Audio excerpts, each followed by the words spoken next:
लेकिन चंपा देवी कृषि महाविद्यालय में आने के लिए आपको निचलौल से चमनगंज पुल पे आएंगे तो 2 किलोमीटर की दूरी पड़ेगी। जो ये रोड देखिए आप, ये जो रोड दिख रहा है, ये जो रोड है जिसमें मैं खड़ा हूँ, ये आ रहा है जंगल के रास्ते से।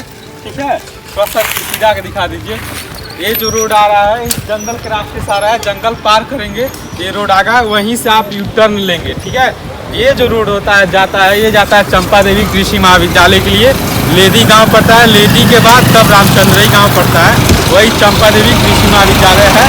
ठीक, और आपको यहाँ पे ये भी दिख जाएगा बोर्ड जब दिखेगा तो आपको देखेंगे कि यहाँ पे एरो बना हुआ है। ठीक है, तो ये एरो बताता है चंपा देवी कृषि महाविद्यालय जाने के लिए, जो लेदी गांव पड़ेगा। इसके बाद इसका रामचंद्रई में चंपा देवी कृषि महाविद्यालय है। देखिए, जैसा कि मैं आपको बैनर दिखाया हूँ, ठीक है, जो ढेसो एरिया है वहाँ मैं बैनर दिखाया हूँ। जंगल पार करके आएंगे तो बैनर पड़ेगा, वो बैनर के पास जो बोर्ड लगा है, बोर्ड से आप यू टर्न लेंगे तो आप सीधे यही रास्ता आएंगे। ये जो रास्ता दिख रहा है, ठीक है, इस रास्ते आएंगे तो सीधे आपको ये बोर्ड दिखेगा, चंपा देवी, ठीक है, महिला महाविद्यालय रामचंद्र, ये बोर्ड है। और ये जो कृषि विभाग पूरा डिपार्टमेंट है, ठीक है, यहाँ पे फार्म इंजीनियरिंग है, यहाँ पे सारे ट्रैक्टर के पार्ट रखे गए हैं, मतलब जो कल्टीवेटर है, हैरो है, इत्यादि चीज़ें। चंपा देवी कृषि महाविद्यालय रामचंद्रई पोस्ट लेदी निचलौल महाराजगंज में, ठीक है, अपने ज़िले में महाराजगंज में खुला हुआ एक कॉलेज है। ठीक, जो एग्रीकल्चर बीएससी पढ़ाता है, एग्रीकल्चर बीएससी हॉनर्स का डिग्री देता है, सेमेस्टर वाइज चलता है यहाँ पे। तो यहाँ पे जो आपको बना हुआ है एक यार्ड है, ये यहाँ पे बर्मी कंपोस्ट होता है, केचुए के द्वारा खाद बनाई जाती है, जो बच्चों को प्रैक्टिकल कराया जाता है।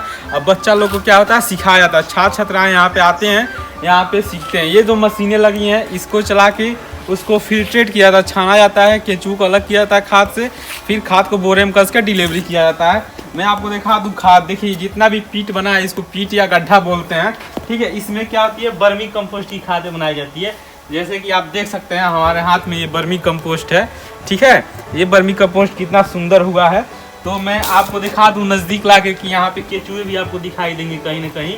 ठीक है, तो बर्मी कंपोस्ट की ये खासियत है। देखिए यहाँ पे ये देखिए, ये केचुआ दिखाई दे रहा है, मैं आपको कैमरे में दिखा दूं तो ये केचुए जो है, ये वाकई में जो पीट है, खाद है, छात्र छात्राओं द्वारा बनाए गए हैं। देखिए इसीलिए इसको बर्मी कंपोस्ट बोला जाता है, इसलिए क्योंकि इसमें केचुए पाए जाते हैं। यहाँ पे डेयरी विभाग है यहाँ पे। ठीक है, यहाँ पे आप देख सकते हैं हमारे बगल में जो गाय हैं, 7-8 गाय, अभी फिलहाल 4 ही गाय हैं, लेकिन रहती हैं तो 7-8, देखने में 3 दिख रही है, एक छोटा सा बच्चा है गाय का। ठीक है, तो यहाँ पे पशुओं के बीमारी कैसे बीमारी लगता है, मुँह पका खुर पका, ठीक है, वायरस बीमारी, बैक्टीरियल बीमारी, हैजा रोग इत्यादि चीज़ों के बारे में जो अध्यापक हैं, योग्य अध्यापक द्वारा जिस सब्जेक्ट के उनके द्वारा बताया जाता है, बाकायदे विस्तृत रूप में बताया जाता है। इनका देख रेख कैसे करना चाहिए, कैसे इसका बढ़िया से दूहन की प्रक्रिया करना चाहिए, दोहना चाहिए, इत्यादि चीज़ें यहाँ बताई जाती है। मैं आपको दिखाया हूँ क्या बर्मी कंपोस्ट, तब आपको मैं पशुपालन विभाग दिखाया हूँ, तो यहाँ पे फिर दिखा रहा हूँ आपको इंजीनियरिंग विभाग। ठीक है, जो फार्म पर क्षेत्र पे जो औजार काम आते हैं उसको मैं बताने जा रहा हूँ। देखिए ये एक औजार है, ठीक, वो कल्टीवेटर है। वहाँ पे जब गन्ना की बुआई की जाती है तो उस औजार का यूज किया जाता है। यहाँ पे तावा रखा हुआ है जिसको हैरो भी बोलते हैं। तो यहाँ पे देख सकते हैं आप कैसे रखा गया है। यहाँ पे ट्रैक्टर भी है जो प्रक्षेत्र के काम में प्रयोग किया जाता है। तो ये जो सारी औजारें हैं, सारे जो चीज़ें हैं, एक चंपा देवी कृषि महाविद्यालय रामचंद्रई लेदी, ठीक है, निचलौल महाराजगंज में सारी चीज़ें क्या होती हैं, प्रोवाइड करवाई जाती हैं। आयोग टीचर द्वारा बताया जाता है कि कैसे कैसे किस चीज़ को कैसे यूज करना है। कि बगल में ट्रैक्टर है, ट्रैक्टर दिखाइए थोड़ा आप। आइए देखिए टाला है, इस पे जो चीज़ें होती हैं, जो प्रक्षेत्र पे हम लोग गेहूँ, धान इत्यादि चीज़ें बोते हैं, तो इससे लादा जाता है, इसको ला के बेचा जाता है। वो सारे काम छात्र छात्राएँ करते हैं। यहाँ पे प्रायोगिक काम की सुविधाएं बहुत ही बेहतरीन है। ठीक है, अभी आपको मैं प्रक्षेत्र दिखाऊंगा, खेत क्या है उनका। ठीक, ये देखिए नए नए औजारे रखे हुए हैं। ठीक है, यहाँ से सेलिंग भी होता है। इसी औजारों से बच्चों को, सभी छात्र छात्राओं को सिखाया जाता है। बगल में जो है गर्ल्स हॉस्टल है। ठीक है, देखिए बोर्ड लगा हुआ है गर्ल्स हॉस्टल, यानी छात्राओं के रहने के लिए उचित व्यवस्था है। ठीक है, महीने के 500 या 600 रुपया लगता है एक छात्राएँ के लिए। गर्ल्स हॉस्टल अलग बना हुआ है यहाँ पे। ये जो चीज़ें हैं, मशीन जो है इसको पंपी सेट बोलते हैं। ठीक है, तो इसको खोल के इसको हर एक चीज़ को दिखाया जाता है, इसके पिस्टन को, इसके इंसुलेटर जो होते हैं, इसके बेयरिंग को, या इत्यादि चीज़ें खोल के छात्रा को दिखाई जाती हैं कि ये पार्ट है उस चीज़ का। ये जो चीज़ें हैं ये कढ़ाया है जिससे गन्ने उन्ने की जो होती है रस को पकाया जाता है। ये छात्राओं को खोल के दिखाया था कैसे कैसे उसको कसा जाता है। ये थ्रेशर है, इस थ्रेशर की पार्ट को भी कहीं ना कहीं दिखाया जाता है, इसको दिखाया जाता है इसमें कि कौन सा पार्ट क्या छानने वाला है, किसमें हम लोग अनाज को डालते हैं तो थ्रेसिंग होता है उसका। ये सारी चीज़ें यहाँ पे दिखाई जाती हैं। तो फाइनली हम चलते हैं बॉयज़ हॉस्टल की तरफ। ये देखिए सेकेंड गेट है, कॉलेज का सेकेंड गेट है, ठीक है। इससे मेन एंट्री इससे भी होती है, लेकिन कभी कभार होता है, लेकिन परमानेंट खुला रखा जाता है इसके लिए। ये रहा बॉयज़ हॉस्टल, वहाँ पे बैनर लिखा हुआ है बॉयज़ हॉस्टल। यहाँ पे एक छात्र का 500 या 600 रुपया लिया जाता है एक महीने का, ठीक। तो इसमें छात्र रहते हैं, मैक्सिमम छात्र इसमें 50-60 छात्र रह सकते हैं। फिलहाल में छात्राओं की संख्या भी अधिक है, ठीक है। आपको मैं दिखा दूँ ये कितने किनारे किनारे रास्ते किनारे किनारे कितने बढ़िया इसको गार्डनिंग किया गया है। ये छोटा मोटा प्रक्षेत्र है जो मेजर रूप से छात्राओं को एक एक करके सिखाया जाता है कि कौन सी फसल कैसी बोनी चाहिए। ये जो खाली खेत दिख रहा है ये अभी भी गोभी भी लगा था इसमें, उसको काटा उटा गया है, टमाटर भी लगा हुआ है इसमें। तो ये छात्राओं को स्पेशल रूप से हर सब्जेक्ट के जो स्पेशलिस्ट टीचर हैं उनके द्वारा यहाँ पे सिखाया जाता है। तो हॉर्टिकल्चर डिपार्टमेंट में आपको दिखा दें कि ये जो लगा हुआ है ये बेल है, ठीक है। ये बेल नरेंद्र एक प्रजाति आती है, वो प्रजाति लगी हुई है। ये अपने सामने बेर लगा है, बेर मीन्स ये छोटे छोटे फल होते हैं जो अब सीजन ऑफ चल रहा है इसका। उधर देखिए उधर स्टार फ्रूट लगा हुआ है, ठीक है, वो भी उद्यान विभाग के द्वारा लगाया गया है। ये बच्चे पूरे काम जो है बच्चे किए हुए हैं, यहाँ के छात्राएं प्रॉपर रूप से किए हुए हैं। आप हमारे सामने बगल में देख सकते हैं जैक फ्रूट, कटहल जिसको बोलते हैं, सबसे बड़ा फल उसी को माना जाता है जैक फ्रूट को। इन सारे सभी चीज़ों को क्या करते हैं सिंचाई करने के लिए एट लास्ट में प्रयोग होता है सोलर पैनल। ये सोलर पैनल सूर्य की रोशनी से चलता है, ऑपरेट होता है। इसी के द्वारा ये पूरा जो फील्ड दिख रहा है इस साइड में, ये प्लस वो जो पूरा फील्ड उस साइड में दिख रहा है, ये सारे चीज़ों की सिंचाई की जाती है, ठीक है। देखिए एक कॉलेज का प्रशासनिक भवन है, प्रशासनिक भवन आपको दिख रहा होगा, यानी वहीं पे आदरणीय प्रिंसिपल सर का ऑफिस है, बड़े बाबू का ऑफिस है, वहाँ पे सब कागजी काम होते हैं। ये कॉलेज का पूरा ग्राउंड आपको दिखा दूँ मैं, ठीक है। कॉलेज का पूरा ग्राउंड है, यहाँ पे स्पोर्ट भी होता है, यहाँ पे वॉलीबॉल और क्रिकेट की सुविधाएं, ये सारी चीज़ें हैं। बैडमिंटन भी लड़कियों के लिए उपलब्ध है, छात्रों के लिए भी, छात्राओं के लिए भी स्पोर्ट का चीज़ें यहाँ पे उपलब्ध है। तो आइए मैं आपको दिखाता हूँ प्रिंसिपल रूम, ठीक है। जो प्राचार्य जी हैं, प्राचार्य जी उनका रूम दिखाता हूँ। आइए प्रशासनिक भवन में आप आएंगे तो आपको दिखेगा ये जो लिखा है डायरेक्टर रूम, यानी प्रिंसिपल साहब का एक कमरा है, ठीक है। यहाँ पे हमारे प्रिंसिपल सर बैठते हैं, ठीक। ये प्रिंसिपल सर का कमरा है, यहीं पे जस्ट बगल में ही डिपार्टमेंट ऑफिस है, ठीक है। ये देख सकते हैं आप डिपार्टमेंट ऑफिस। यहाँ पे क्या होता है टीचर लोग भी बैठते हैं, बड़े बाबू बैठते हैं। और ये देखिए वाटर वाला लगा है, वाटर कूलिंग वाला, मतलब आप चाहें तो ठंडा पानी गर्मी के सीजन में पी सकते हैं बहुत बढ़िया से। हमारे जो गेस्ट आते हैं, जो टीचर आते हैं बाइबल लेने के लिए, पेडिकल लेने के लिए, वो इस रूम में बैठते हैं। अभी इस रूम में अंधेरा है, ठीक है। आप ऐसे भी देख सकते हैं कि ये रूम जो है गेस्ट रूम है। तो आइए मैं आपको बताता हूँ कृषि विज्ञान का जो लैब है, लैब मतलब जिसमें सिखाया जाता है कि सॉइल टेस्टिंग, मृदा परीक्षण, बीमारी यानी रोग परीक्षण इत्यादि चीज़ों के बारे में बताया जाता है इस लैब में। देखिए कितना बड़ा लैब है।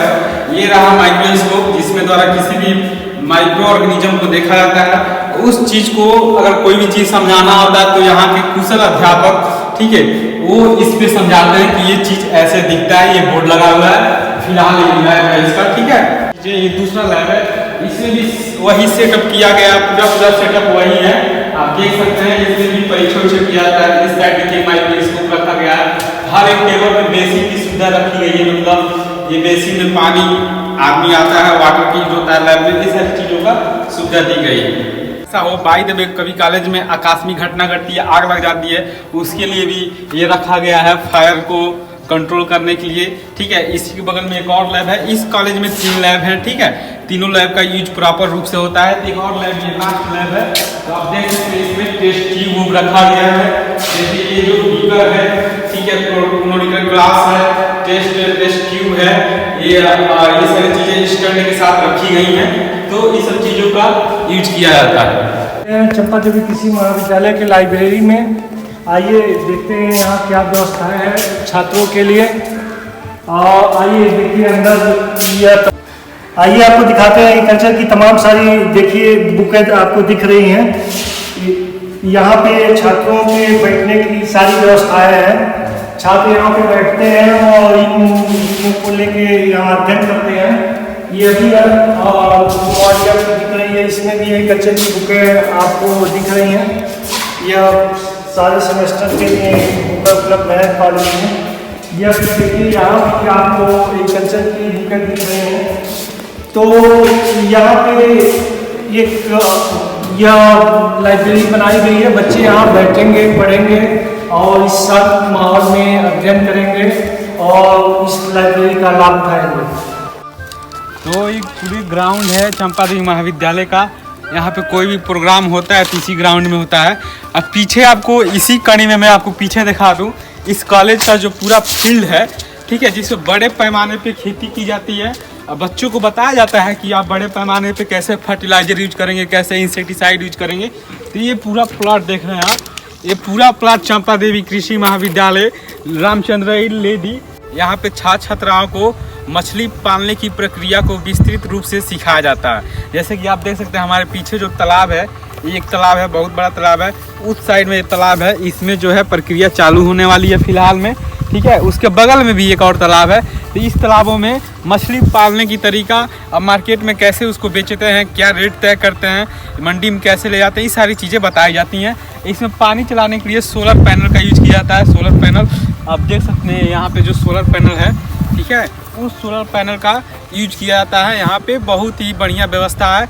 तो आप लोगों से निवेदन है कि आप अपने बेटा बेटी को चंपा देवी कृषि महाविद्यालय में एडमिशन कराएं और कृषि पढ़ाएं, ठीक है। ये 4 वर्ष का कोर्स होता है। तो मैं नीरज कुमार गुप्ता, मैं BSc एग्रीकल्चर 4th सेमेस्टर में क्लास करता हूँ। ये देखिए चंपा देवी कृषि महाविद्यालय की बिल्डिंगें सब हैं, इधर भी हैं।